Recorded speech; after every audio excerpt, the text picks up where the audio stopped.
कामिनी बच्चे बच्चियां, बाल गोपाल एवं सत्संग सुनने के लिए आए हुए सत्संगी प्रेमियों, सुने, समझें तथा विचार करें। आज का सत्संग है कि पूज्य कौन है, अर्थात हम किसकी पूजा करें जिससे परम धाम की प्राप्ति हो। आइए इस प्रकरण में श्री रामचरितमानस पर विचार करें कि पूज्य कौन है। मानस जिसके हृदय की उपज है, उन भगवान शिव जी का क्या निर्णय है। धर्म परायण सोई कुलता राम चरण जाकर मान राता। नीति निपुणा सोई परम सयाना अश्रुति सिद्धांत निकते ही जाना। नीति निपुण सोई परम सयाना श्रुति सिद्धांत निकते ही जाना। अर्थात सो कुल धन्य उमा सुनो जगत पूज्य सुपुनीत। श्री रघुवीर परायण जहि नर उपज बिनी। अर्थात भगवान शिव के कहने का मूल भाव यह है कि हे पार्वती, वह कुल धन्य है जिस कुल में साधु संसार में पूजाने लगा। वही नीति में निपुण है, वही विद्वान है, वेदों का सार उसने भली प्रकार पहचाना है। वही कुलीन है जिसका मन एकमात्र अपने राम के चरणों में अनुरक्त है, अर्थात वर्तमान संत सद्गुरु के चरणों में लीन है। संपूर्ण रामायण में आरंभ से लेकर अंत तक एक ही बात को बार बार पुष्ट किया गया है कि पूज्य कौन है, हम किसकी पूजा करें। आइए देखें, राम वनवास का प्रसंग है। भगवान राम श्रृंगबेरपुर में शयन कर रहे थे। कुश और किसलय की कोमल साथरी पर उन्हें सोया हुआ देखकर निखाद राज गुह को महान कष्ट हुआ। वह बगल में बैठे हुए वीर आसन लगा करके बैठे हुए लक्ष्मण से कहा कि भैया, कैकेयी बड़ी कुटिल थी जो रघुनंदन राम को सुख के समय दुख दे डाला।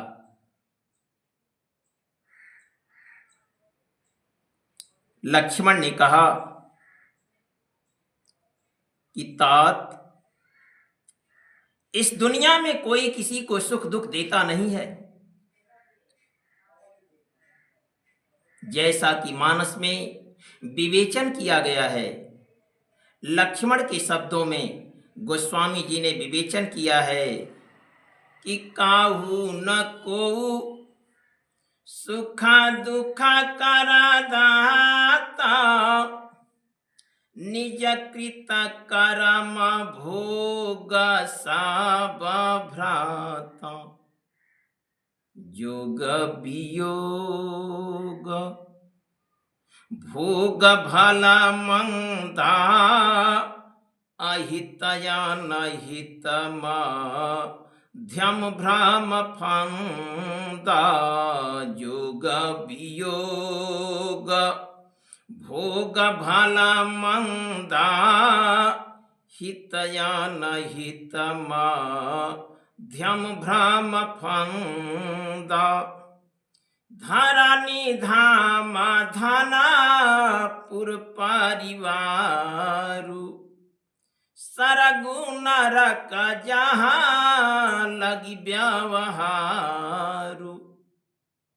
देखिय सुनिय गुनिय मान माही देखिय सुनिय गुनिय मान माही मोह मूल परमारथ नाही।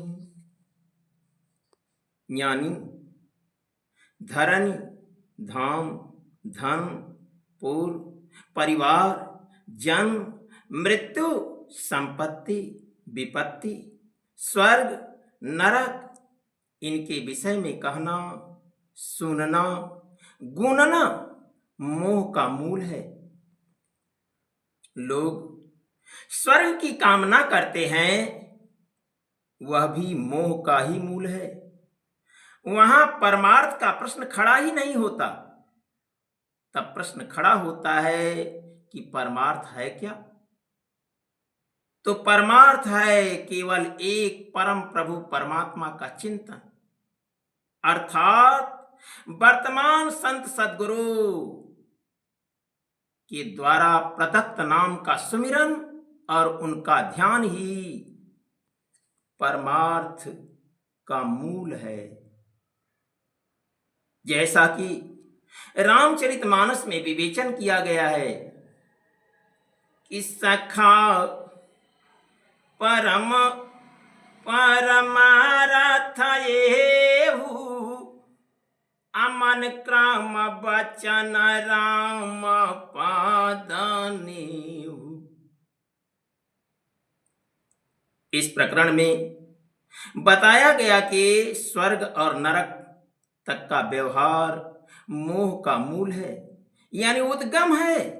और आप लोग स्वर्ग के अधिकारी देवताओं की पूजा करके मोह से मुक्त होना चाहते हैं।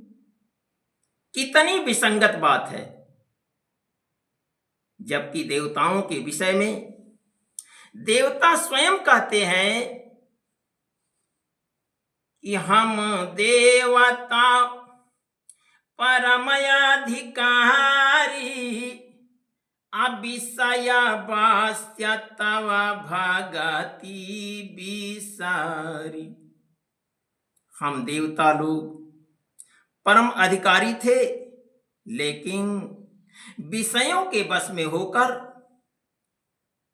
प्रभु आपकी भक्ति को भूल गए। यानी विषय वश्य सुर नर मुनि स्वामी। सुर नर और मुनि ये सभी विषयों के वश में हैं। यानी कहने का भाव यह है कि देवता भी विषयों के वश में हैं। यदि आप उनकी सेवा करते हैं, उनकी पूजा करते हैं, उनका ध्यान करते हैं, तो आप विषयों की सेवा करते हैं, विषयों की पूजा करते हैं, विषय का ध्यान करते हैं। इसलिए आपकी पूजा परम पद तक नहीं पहुंचा सकती। दूसरे जगह देखिए रामचरितमानस में क्या लिखा गया है कि विधि प्रपंच गुण अवगुण साना। यानी विधाता का प्रपंच गुण और अवगुणों से सना है। अर्थात प्रपंच क्या है?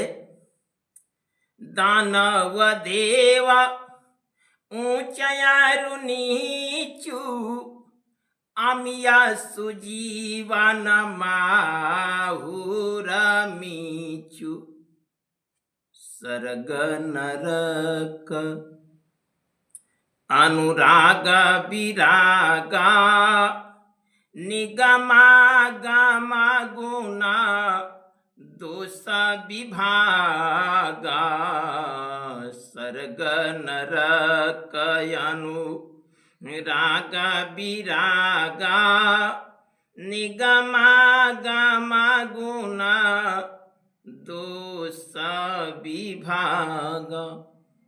अर्थात विधाता का प्रपंच गुण और अवगुणों से सना हुआ है। प्रपंच क्या है? पाप और पुण्य, सुजाति और कुजाति, सुंदर जीवन, अमृत, जहरीला जीवन, मृत्यु, स्वर्ग और नरक, यही सब विधाता का प्रपंच है। स्वर्ग और स्वर्ग निवासी देवता भी प्रपंच हैं। इसका मतलब कि स्वर्ग और स्वर्ग निवासी देवता भी प्रपंच हैं। शास्त्रों में आत्मकाम महापुरुषों ने इसी का विभाजन किया था। यदि आप देवताओं की पूजा करते हैं, यदि आप देवताओं को पूजते हैं, तो प्रपंच की पूजा कर रहे हैं। यह इसी संसार के गुण दोषों का चित्रण मात्र है। एक बार का प्रसंग है। भगवान विष्णु के वाहन पक्षियों के राजा गरुड़ को मोह हो गया था। वे ब्रह्मा के पास गए। ब्रह्मा ने मन में विचार किया कि गरुड़ को तो मैंने बनाया।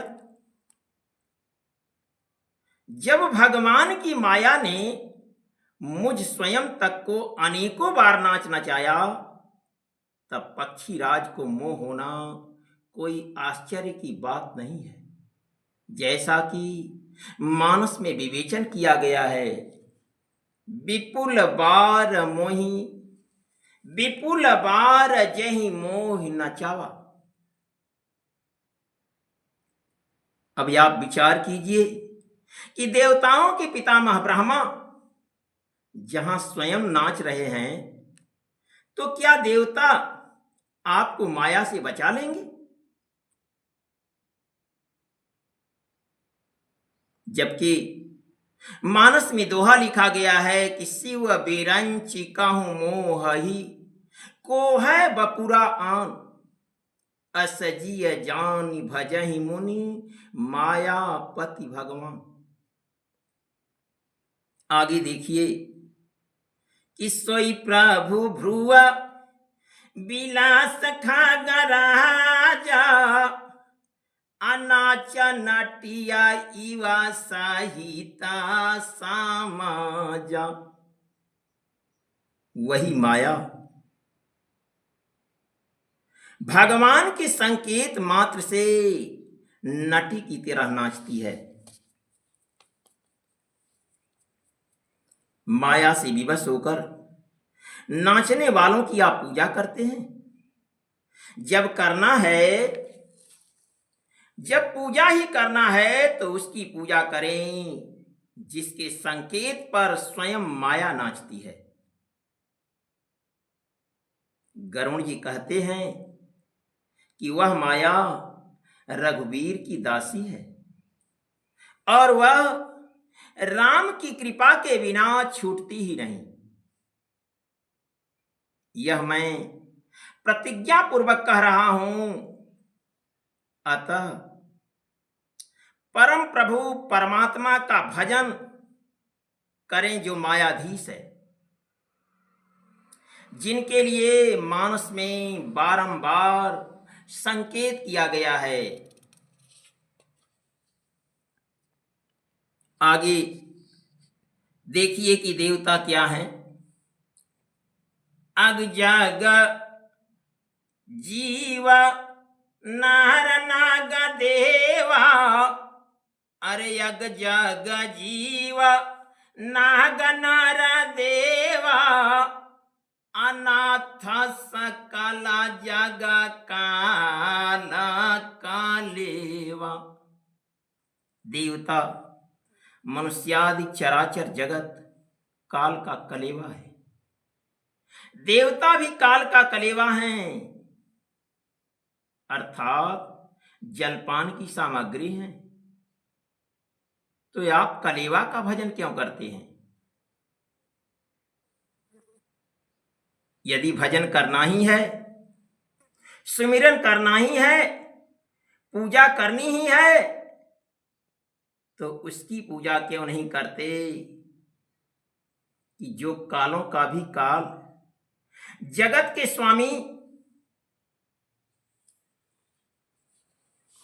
अर्थात जो संपूर्ण जगत का मालिक है उसकी पूजा क्यों नहीं करते।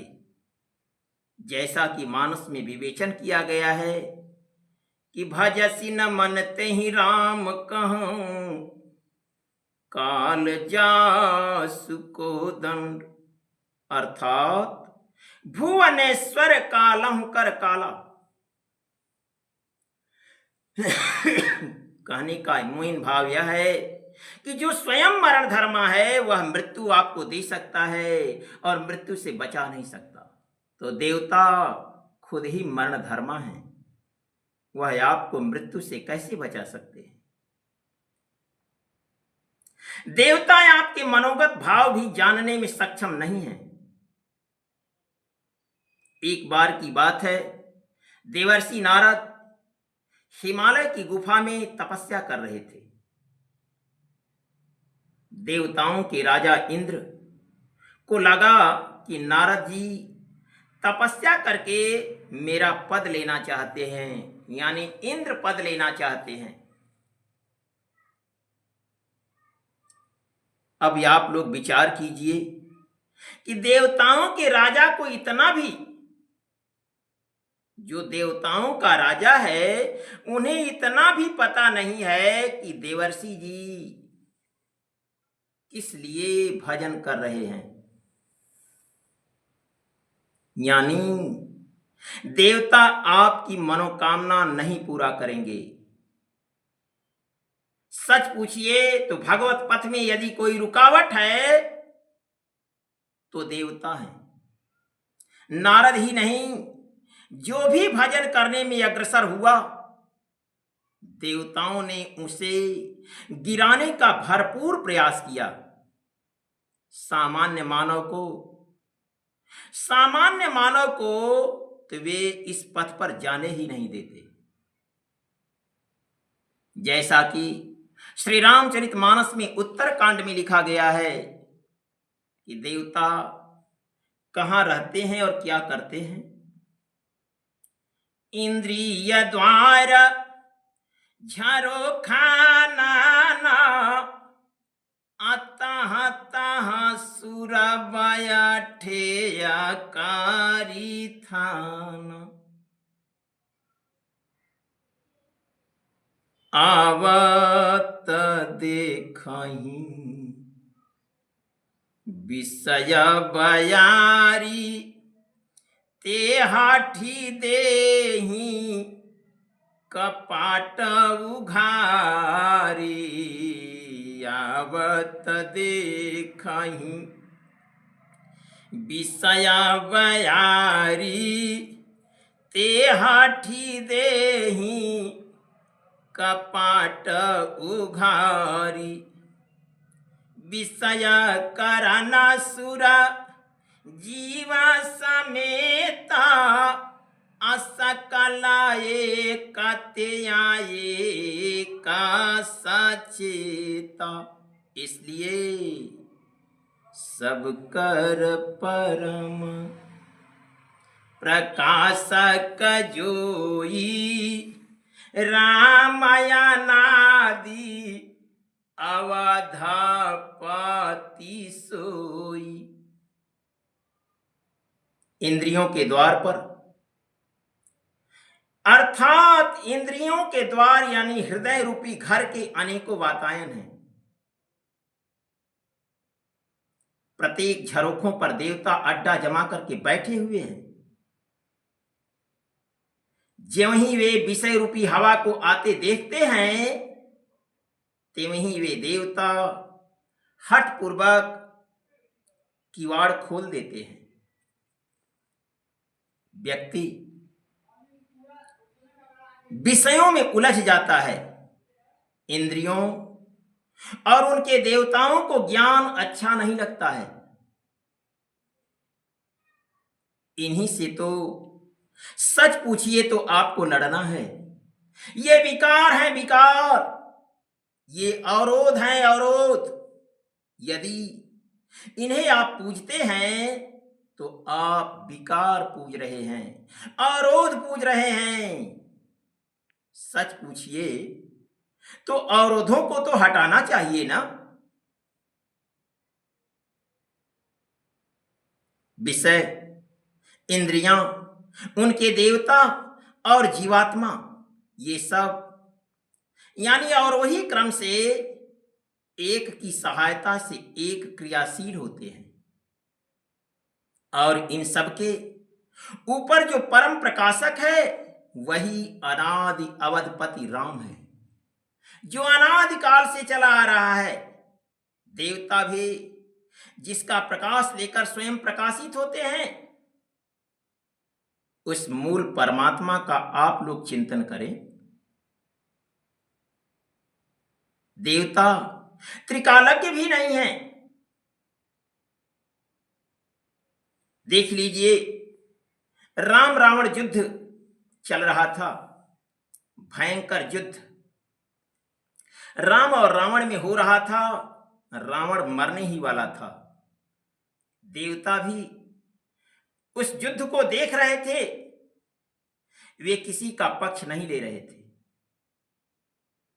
क्या कह रहे थे देवता कि विकल बोलहि जय जय, यानी जय हो की ध्वनि कर रहे थे। पता नहीं कौन जीते। राम की जय कहने में खतरा था, लेकिन वही देवता जब राम की विजय हो गई तो युद्ध के अंतिम दिनों में देवताओं के राजा देवराज इंद्र ने अपना रथ सहायता में भेजा और रावण के मरते ही सदा स्वार्थी देवता वहां पहुंच गए। यहां तक कि देवताओं के पितामह ब्रह्मा भी चले आए और कहने लगे कि कृत्य कृत्य विभो सब बानर ये, निरखति तवानन सादरिये, धिग जीवन देव शरीर हरे, तव भक्ति बिना भव भूलि परे। हे प्रभु, ये वानर कृतकृत्य हैं जो आपके श्रीमुख का दर्शन कर रहे हैं। हम देवताओं के शरीर को धिक्कार है जो आपकी भक्ति के बिना भाव में भूले पड़े हैं, यानी जो स्वयं रास्ता भूल गया है, क्या वह आपको रास्ता बता सकता है? देवताओं ने फिर क्या कहा कि भव प्रवाह संतत हम परे, अयब प्रभु पाहि शरण अनुसार। जो स्वयं बह रहा है वह आपको पार उतार सकता है? वह जानता तो खुद पार न उतर जाता। जो स्वयं भव प्रवाह से अपने को बचाने के लिए त्राहिनाथ त्राहिनाथ त्राहिनाथ कह रहा है कि हमें पार कर दो प्रभु, वह आपको क्या पार कर देगा? जिसकी आशा आप लोग लगाए बैठे हैं, हो सकता है कि वह आपके ऊपर ही चढ़ बैठेगा और कदाचित पार भी हो जाए, किंतु आप किस घाट लगेंगे? अतः देवता भी जिनके शरण मांगते हैं, देवता जिनसे याचना कर रहे हैं कि प्रभु हमें पार कर दीजिए, आप सीधे उन्हीं भगवान को क्यों नहीं पकड़ लेते? जो देवता स्वयं विपत्ति में फंसा है, वह आपकी कौन सी सहायता करेगा? गोस्वामी तुलसीदास जी ने विनय पत्रिका में लिखा है कि माया विवश विचारे, अर्थात ये देवता माया से विवश हैं, बेचारे हैं, इनके पास चारा नहीं है, तो आप क्यों जाते हैं उनके पास। कहने का मूल भाव गोस्वामी जी को यही है कि देवता आपका इष्ट नहीं है। देवताओं के पराक्रम के विषय में गोस्वामी तुलसीदास जी ने मानस में स्थान स्थान पर विवेचन किया है। देखिए, रावण आवत सुने उसकोहा, देवानत केऊ मेरु गिरी खोहा। रावण आवत सुने उसकोहा, देवानत केऊ मेरु गिरी खोहा।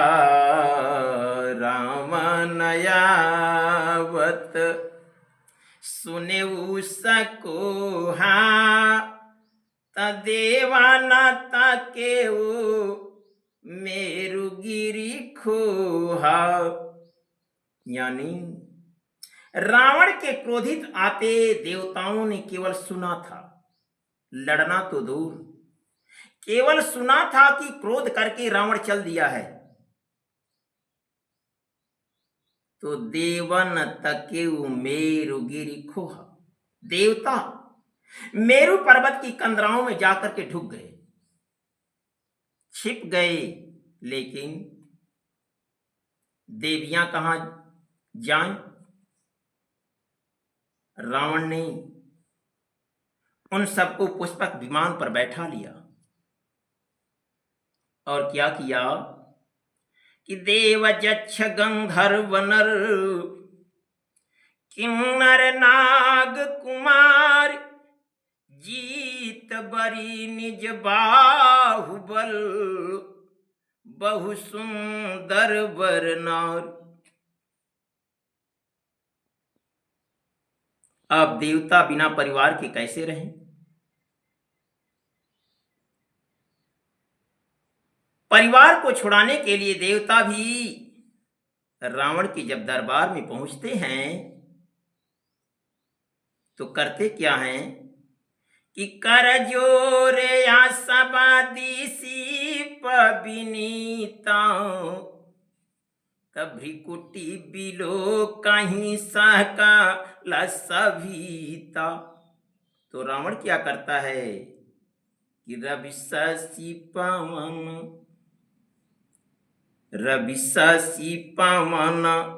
वरुण धान धारी, अग्नि काला जामा सब अधिकारी। रवि शशि पवन वरुण धान धारी, अग्नि काला जामा सब अधिकारी। सभी देवता हाथ जोड़कर विनीत भाव से रावण की सभा में खड़े रहते थे, भ्रिकुटी देखते रहते थे कि कहीं उठने बैठने में चूक न हो जाए, कहीं आदेश पालन में देर न हो जाए, कहीं रावण नाराज न हो जाए। सूर्य, चंद्रमा, अग्नि, यमराज, कुबेर और देवताओं के सभी अधिकारी रावण की आज्ञा का पालन करते थे, भयभीत थे और प्रतिदिन उपस्थित होकर रावण के चरणों में नमन करते थे। जो कभी पहुंच नहीं पाता था वह घर से प्रार्थना कर लेता था कि कोई शिकायत न कर दे। यह तो देवताओं का अस्तित्व था, फिर भी हम लोग उन्हीं देवताओं की पूजा करते हैं।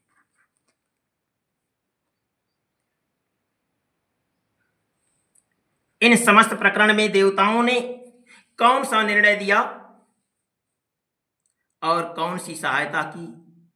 जिनको यह भी ज्ञान नहीं कि भगवान का चिंतन किस प्रकार किया जाता है, वे आपका कौन सा मार्गदर्शन करेंगे? परम कल्याण का रास्ता जिनको मालूम ही नहीं, भला वे आपका कल्याण कैसे करेंगे? तब दोष किसका है? फिर भी हम उसी की का पीछा करते हैं। कितनी बड़ी जड़ता है! इस जड़ता का स्रोत क्या है? इसमें किसका दोष है? नहीं, हमारा भी कोई दोष नहीं है। यह पूजा हम लोगों को विरासत में मिली रीत है।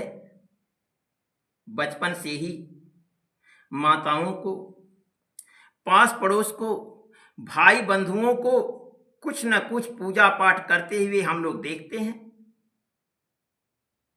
बालक उसी पूजा को पकड़ लेता है। बचपन से ही हमारे मन मस्तिष्क में उस पूजा पद्धति की अमिट छाप पड़ जाती है। इसलिए सदगुरु के लाख समझाने पर भी समझ नहीं पाते लोग, समझना भी नहीं चाहते। प्रायः माताएं अबोध बच्चों को धूप अगरबत्ती इत्यादि जलाकर कभी पीपल के पेड़ के नीचे, कभी मंदिर में बैठा देती हैं और कहती हैं कि हाथ जोड़ ले, यह बरम बाबा हैं, यह ग्राम देवी हैं, इनको इस तरह से प्रणाम कर। बालक के कोमल निर्मल चित्त पर आरंभिक वर्षों के यानी बचपन के ही संस्कार वह जीवन पर्यंत भयभीत ही करते रहते हैं, यानी उसका पिंड नहीं छोड़ते। बचपन से ही जो बच्चा भयभीत हो जाता है वह जीवन पर्यंत भयभीत ही रहता है। एकांत अंधेरे में जाते हुए डरता है, यहां तक कि पत्तों को खड़खड़ाते हुए जब सुनता है तब भी भय खा जाता है। अब आप विचार कीजिए कि 10-15 देवी देवता तो हमें बचपन से ही पकड़ा दिए जाते हैं। समय आने पर कदाचित हम लोग छोड़ भी दें, तब भी कुछ न कुछ संकालू बना ही रहते हैं। माता, पिता, भाई बंधुओं, बहनों, बहुओं, सासों, ससुरों और सत्संग सुनने के लिए आए हुए सत्संगी प्रेमियों से मेरी एक विनय है कि आप अपने बच्चों का भविष्य अंधकारमय न बनाएं। देखिए, जगत जननी मां सीता ठीक इसी प्रकार की पूजा यानी देवी देवताओं की पूजा सीता को भी विरासत में मिली थी। और सीता की मां सुनैना पूजा करने के लिए भेजती हैं। सीता को जैसा कि मानस में विवेचन किया गया है, गिरिजा पूजन जननी पठाई, यानी सीता वहां जाती थी, आती जाती थी जहां स्वयंवर का आयोजन चल रहा था। एक दिन सीता जगत माता पार्वती की पूजा करके लौट रही थी।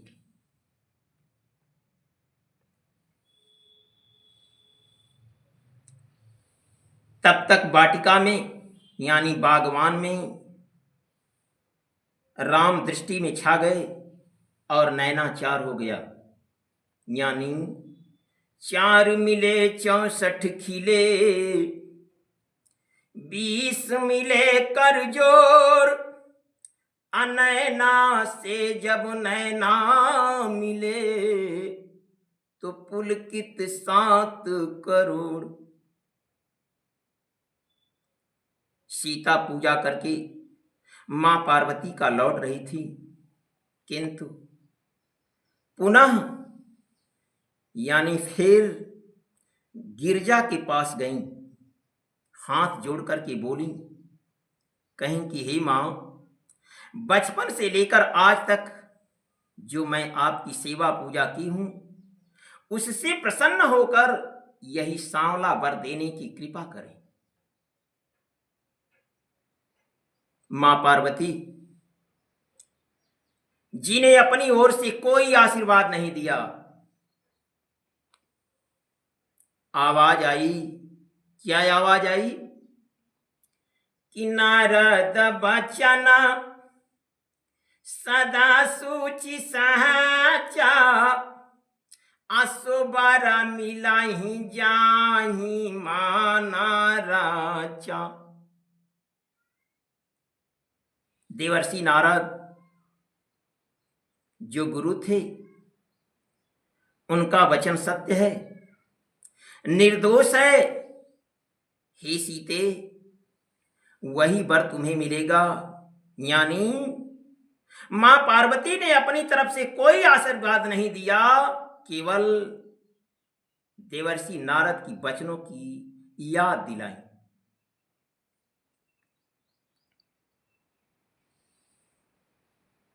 जैसा कि कभी देवर्षि नारद ने सीता से कहा था, बस केवल उसी बात की मां पार्वती ने स्मृति दिला दी।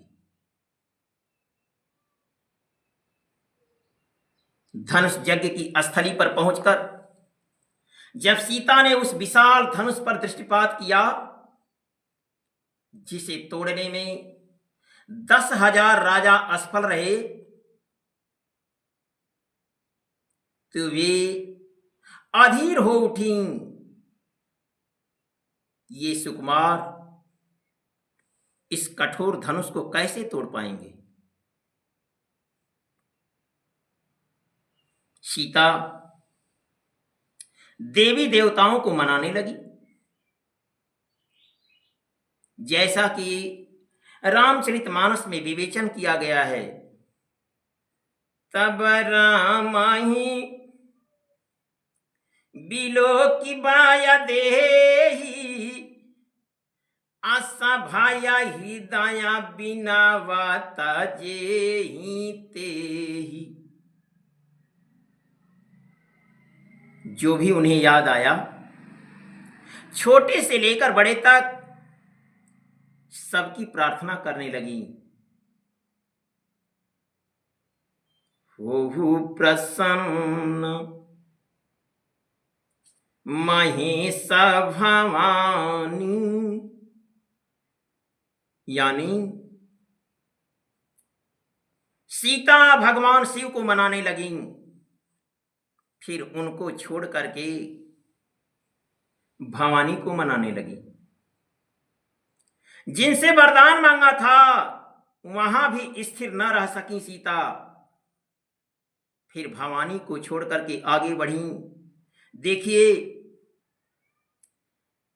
कि फिर सीता किसको मना रही हैं। गणनायक वरदायक देवा, आया जल गिया किन्हां तावा सेवा। भगवान गणेश को मनाने लगी। सीता कहीं कि हे गणेश जी, आप ही प्रसन्न हो जाइए। बचपन से लेकर आज तक मैं जो आपकी सेवा पूजा की हूं, कम से कम आप उसी पर ध्यान दे दें, हमारी विनय सुने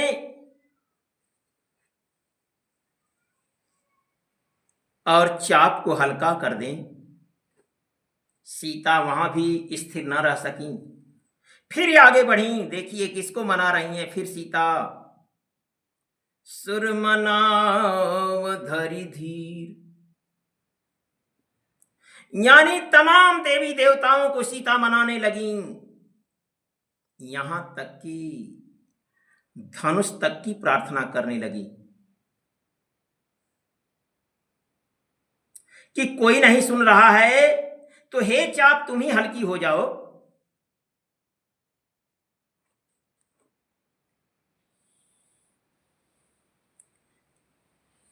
किंतु अभी से हल्के मत होइएगा, अन्यथा कोई भी तोड़ देगा।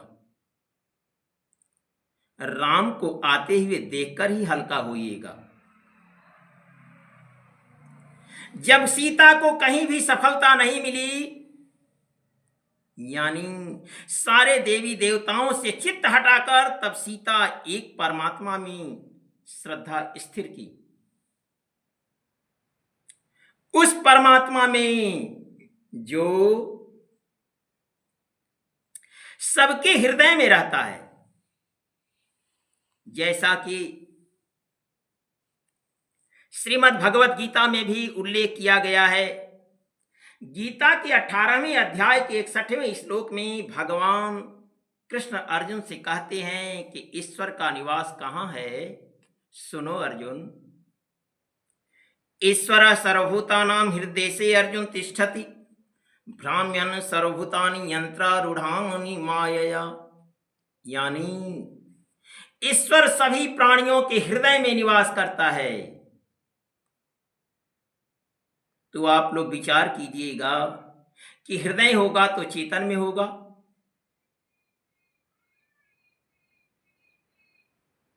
निर्जीव सत्ता में तो नहीं होगा।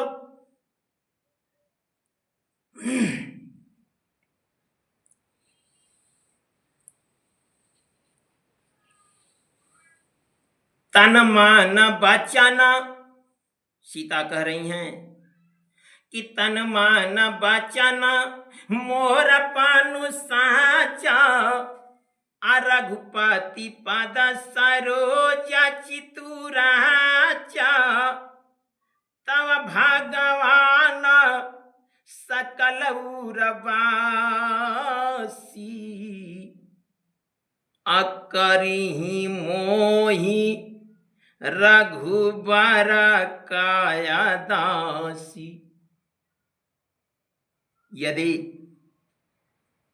मन से, क्रम से, वचन से मेरा प्रेम सच्चा है तो हे प्रभु, राम के चरण कमलों में यदि मेरा प्रेम निवास करता है, वह भगवान हमें राम की दासी बना दे।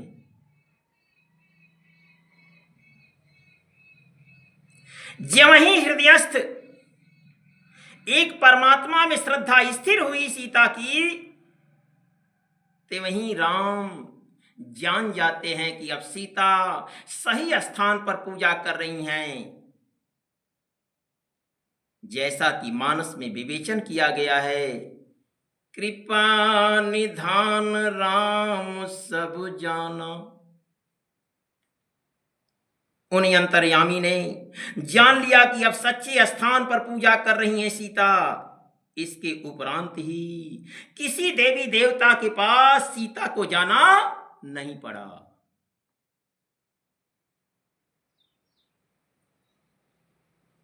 वह स्थान है कौन?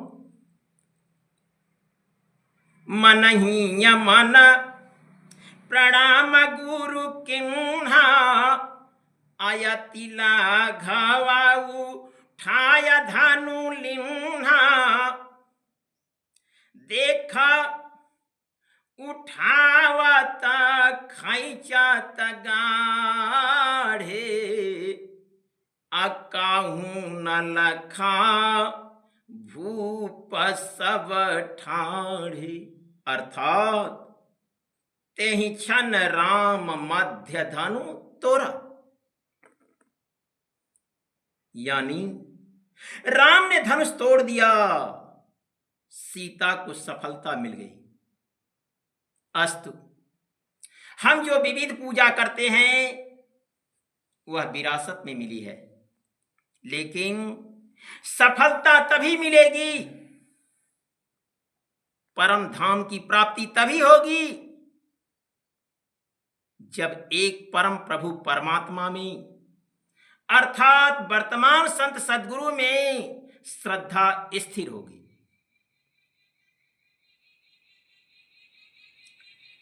ठीक इसी प्रकार एक बार की बात और है।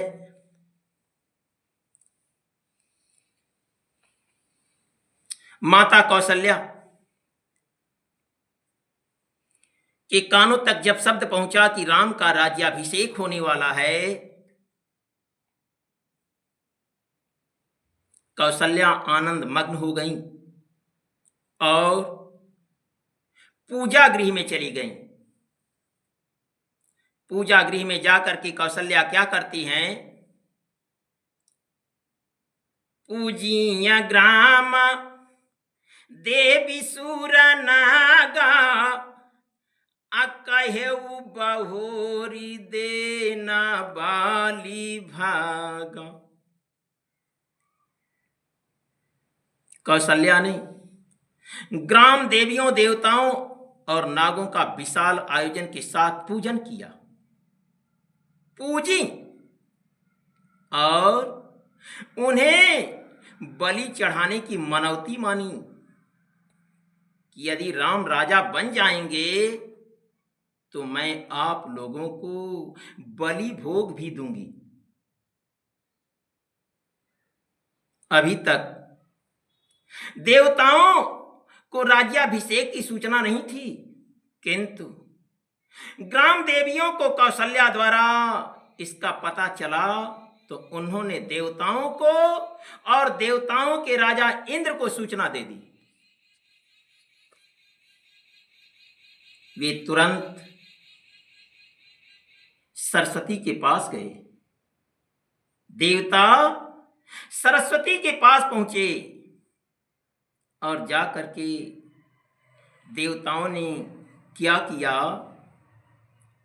कि शारद बोली विनय सुर कराही, बारही बार पाया ले परही। देवता मां सरस्वती के चरणों पर बार बार गिरने लगे। क्या कहे? सरस्वती ने पूछा कि कैसे चले हो? देवताओं ने कहा कि विपत्ति हमार बिलो की बड़, मातु करिया सोइया आराम जाहि बन राजू तजी, होई सकल सुर काज। हे माता,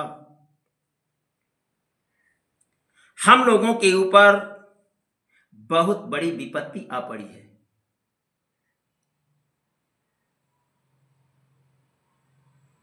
सरस्वती ने पूछा कि कौन सी विपत्ति? देवताओं ने कहा कि राम को राजा बनाया जा रहा है, तो हम लोगों का कल्याण कैसे होगा? इसलिए ही मां, ऐसा कुछ कीजिए कि राम वन को जाएं, जिससे देवताओं का कार्य हो।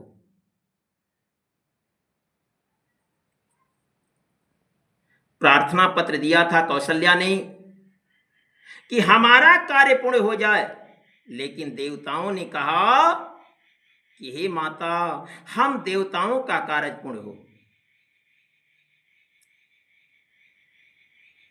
सरस्वती ने कहा कि अयोध्या वालों के ऊपर क्या बीतेगी? तब देवताओं ने कहा कि जीव कर्म बस सुख दुख भागी, अजाई अवधा देवाही तलागी।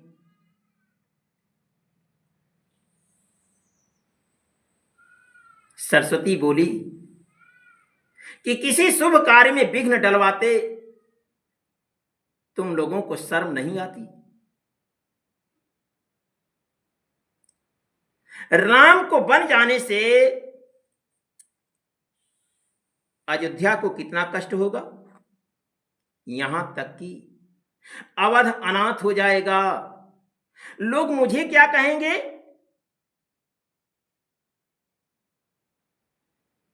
देवताओं ने कहा कि मां, अयोध्या वालों की चिंता आप छोड़ दीजिए। वे तो जीव हैं, कर्म के अनुरूप सुख दुख भोगते ही रहते हैं, इन्हें भोगने दे मां। और देवताओं के कल्याण के लिए, कौशल्या के हित के लिए नहीं, देवताओं के कल्याण के लिए अयोध्या जाएं। जबकि उन्हीं देवताओं की पूजा मां कौशल्या की थी कि हमारा कारज हो, लेकिन पूजा खा करके देवता अपना कल्याण कर रहे हैं, कौशल्या का नहीं। अब आप लोग विचार कीजिए कि ऐसे देवताओं से आप कौन सी आशा लगाए बैठे हैं? आप उसकी पूजा क्यों नहीं करते जिसके लिए गोस्वामी जी ने मानस के अंदर बल दिया है, जिसका नाम बुरे से बुरे संकटों को समाप्त करने वाला है। जैसा कि मानस में विवेचन किया गया है कि मेटत कठिन कुअंक भाल के, यानी जिसकी आराधना करने से कर्मों का बंधन कट जाता है। सरस्वती को हिचकते देख देवता बार बार मां सरस्वती के चरणों में गिरकर निवेदन करने लगे।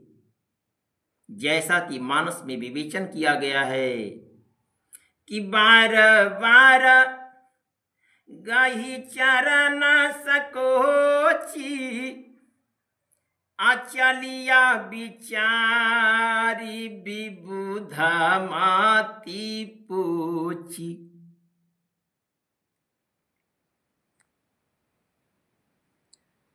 बार बार देवता सरस्वती के चरणों पर गिरने लगे। बेचारी सरस्वती संकोच में पड़ गईं।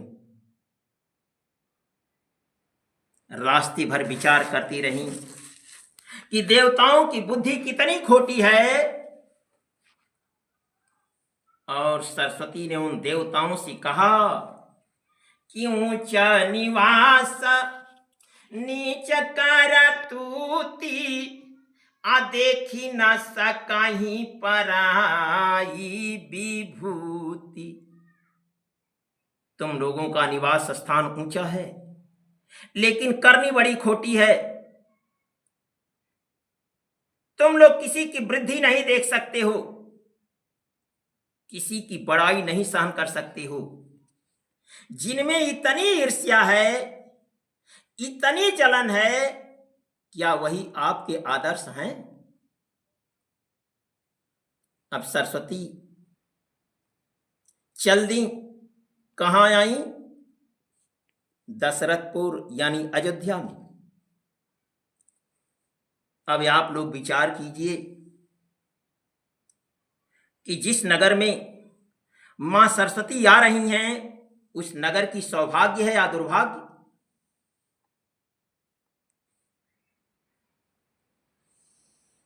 लोग कह रहे हैं कि सौभाग्य है, लेकिन गोस्वामी जी लिखते हैं कि दुर्भाग्य है। जैसा कि मानस में विवेचन किया गया है कि हरसी हृदय दशरथ पुरयाई, जनुग्रह दशा दुसह दुखदाई, हरषि हृदय दशरथपुरयाई, जनुग्रह दशा दुस्सह दुखदाई। देवताओं की माता सरस्वती अयोध्या में आ रही थी। कितनी सौभाग्य की बात है। अयोध्या वासियों का सौभाग्य है। नहीं, गोस्वामी जी कहते हैं कि सौभाग्य नहीं है, दुर्भाग्य है। जैसा कि मानस में चौपाई लिखी गई है कि जनुग्रह दशा दुस्सह दुखदाई, यानी ऐसा ग्रह लेकर के सरस्वती उपस्थित हुई जो सहने से परे था। लोग कहते हैं कि शनि सबसे दुष्ट ग्रह है जो 7.5 साल तक कष्ट देता है, किंतु देवताओं की माता सरस्वती तो 14 साल का कष्ट लेकर के अयोध्या में उपस्थित हुई। अब आप विचार कीजिए कि देवता आपके पूजनीय हैं। राम कल्याण स्वरूप थे, उनका क्या कोई कल्याण करेगा? वे तो देवताओं का भी कल्याण करने आए थे। पूजा की थी कौशल्या ने, तो उनको क्या मिला? जीवन भर का विधवापन, यानी राम गए वन, दशरथ गए मर, माताएं हो गई विधवा। अब फिर प्रश्न खड़ा होता है कि जिसके सर पर सरस्वती सवार हुई उन्हें क्या मिला? नाम मंथरा मंदमती, चेरी कैकेयी केर, आया जस पेटारियताही करी, गई गिरामती फेर। मंथरा को क्या मिला कि कुबारा टूटे फूट कपारू, अदलिता दसना मुखारोधे प्रचारू।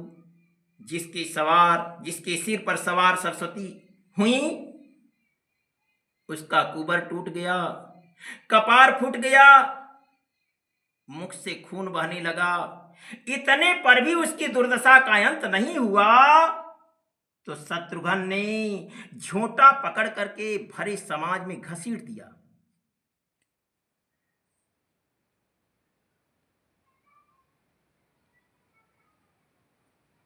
इसलिए अंत तो गत्वा हम विषय विस्तार न चाहते हुए पुष्पदंत की इस उक्ति को कहकर संतोष करते हैं कि उन मंद बुद्धि वालों